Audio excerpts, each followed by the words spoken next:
Sporting Hoy, el podcast. Con Andrés Maese. Sin gol no hay fútbol, rezaba un eslogan hace unos años. Al margen de las tácticas de los entrenadores, de las aficiones, de las emociones que puede producir este deporte, no cabe duda de que el gol es el amo y señor del balompié.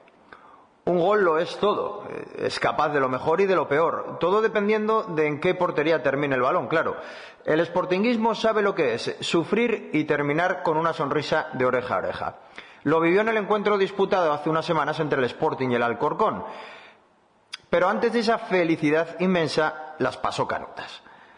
Uros Jurjevic, Juka, se hizo de rogar en aquella ocasión. Erró varias oportunidades ante Dani Jiménez, meta rival, para frustración de los miles de seguidores que apoyaban desde la grada.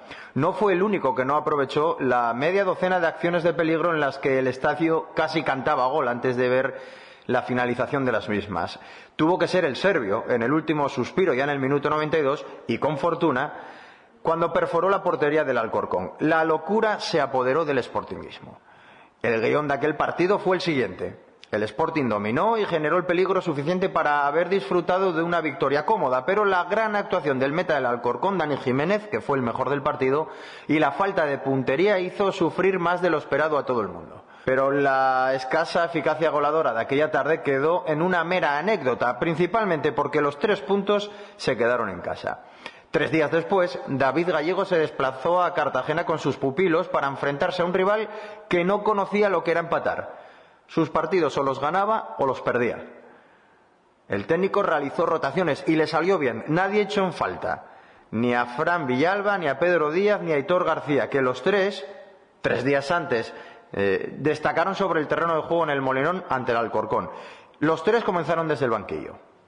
El duelo en Cartagena no pudo empezar mejor. Se repetía la historia. El Sporting comandaba el centro del campo y generaba una ocasión tras otra. En la primera parte gozó hasta de 6 claras oportunidades, pero su puntería seguía desviada. El Puma Rodríguez, Juka y ya Villalba en la segunda parte pudieron desequilibrar la balanza, pero no estuvieron acertados. Ver para creer. Los rojiblancos volvían a perdonar a su rival. Pero, amigo mío, el fútbol puede sonreírte un día y al día siguiente darte la espalda. Y eso es lo que le pasó al equipo de Gallego. La fortuna le sonrió en Gijón, pero en Cartagena la tostada cayó por el lado de la mermelada. El Sporting perdonó y lo pagó caro. Kravetz cometió un penalti inocente y Rubén Castro castigó a los rojiblancos. Mismo guión con diferente desenlace. Esta vez los 3 puntos cayeron para el bando contrario. Son cosas que pueden pasar en este juego y así lo hizo ver David Gallego, que se mostró satisfecho sobre lo visto en el terreno de juego. Esto no nos va a penalizar absolutamente en nada y yo siempre digo, cuando pasan cosas así, creo que si somos inteligentes, y lo somos, este equipo lo es, nos tiene que ayudar muchísimo, muchísimo, muchísimo, para saber el estado emocional con el que tenemos que competir, cómo preparamos la siguiente semana, el no generarnos dudas, el seguir creyendo, porque al final es un juego, es un juego. Y esto que nos ha pasado a nosotros hoy, no nos pasa solo a nosotros, le pasa a cualquier equipo del mundo. Por lo tanto, estoy enfadado y disgustado porque el equipo había hecho una primera parte buenísima y una segunda que nos ha costado mucho, no hemos sabido contrarrestar eso y ya está, a trabajarlo, a pensar en el siguiente, a descansar y sobre todo a pensar en el Valladolid, como digo yo, y que veréis como poco a poco empezaremos a valorar cuando digo que es muy difícil ganar en cualquier campo, en cualquier estadio. Tocaba pensar en uno de los grandes duelos de la temporada en el Molinón. El Valladolid visitaba el templo rojiblanco y al Sporting le tocaba defender la segunda posición. La derrota en Cartagena le había hecho perder el liderato de la categoría. Un hecho anecdótico para David Gallego a estas alturas de la temporada. El preparador alineó su 11 de gala con la salvedad de Kravetz, que cumplió ese partido de sanción por haber sido expulsado en Cartagena, ya que el penalti significó la segunda cartulina amarilla para el lateral izquierdo. Pero el debate de quién debe jugar en ese lateral no es reciente, aunque ese ya es otro tema. Lo digo porque el 11 de gala puede ser con Kravetz o con Pablo García.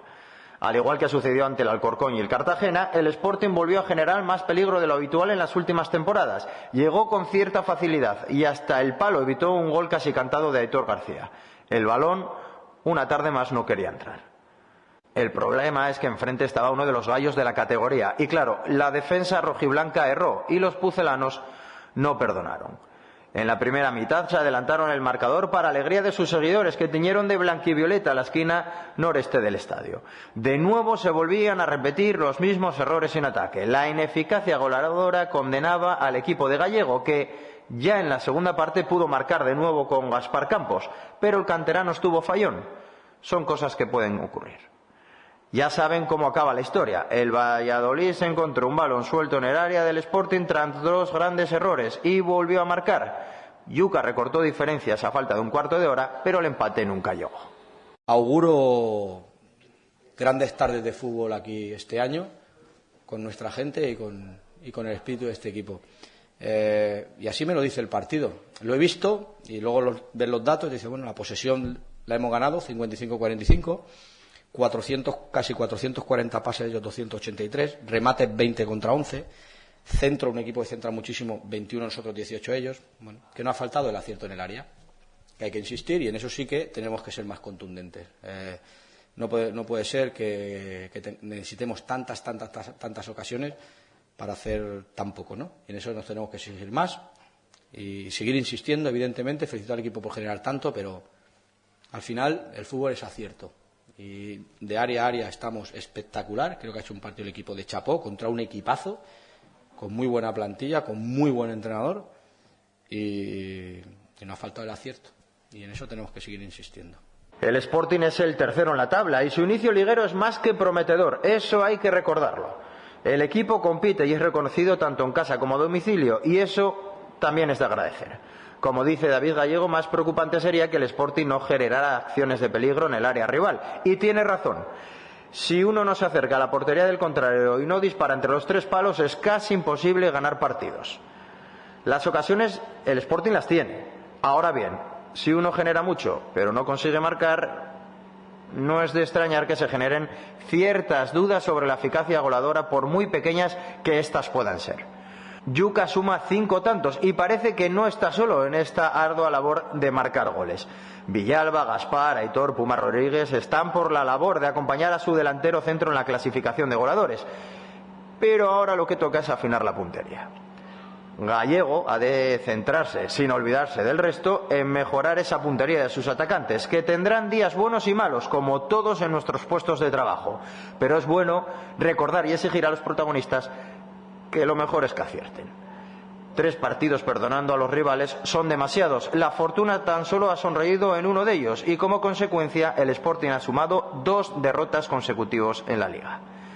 Que no salten las alarmas porque la situación es prácticamente idílica, pero que nadie se duerma. Esto no ha hecho nada más que empezar.